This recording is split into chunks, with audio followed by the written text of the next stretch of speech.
available, but this thing is blowing up before our eyes. It is a very sizable fire that is spreading rapidly. I'm going to try and get some more exact streets here. If you bear with me 1 second, Lucas, pan over to the right. So that's Runyon Canyon Road to the right there. And if we pull out all the way so we can just put this into a frame of reference. It's just south of Mulholland Drive.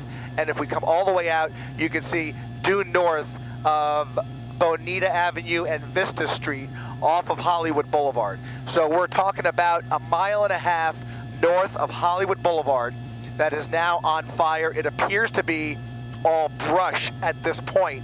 Do not see the closest structure just yet. However, I think there's a house or a group of homes on the north side, on the other side of this fire towards Mulholland. We can't see it through the smoke right now, but this appears to be majority brush that is fueling this right now.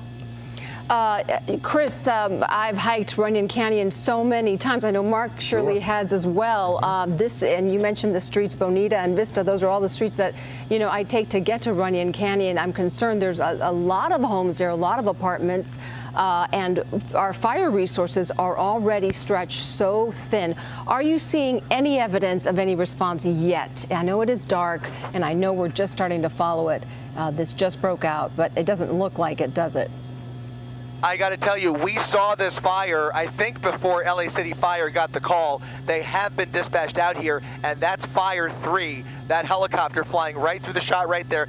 That's Fire 3 that has just responded out here to get its first eyes on the fire. They're putting their eyes on this fire for the first time right now as we are doing so at the same time, trying to get a lay of the land here and trying to wrap their heads around this one, because as you mentioned, their resources are just stretched so thin. I think it goes without saying at this point, it is a dire situation in the city of Los Angeles right now. And to see a fire this size exploding the way it is, ripping through Nichols Canyon here, or at least adjacent to Nichols Canyon, is just the most ominous thing I can think of at this moment. But I fear that this thing is going to grow and head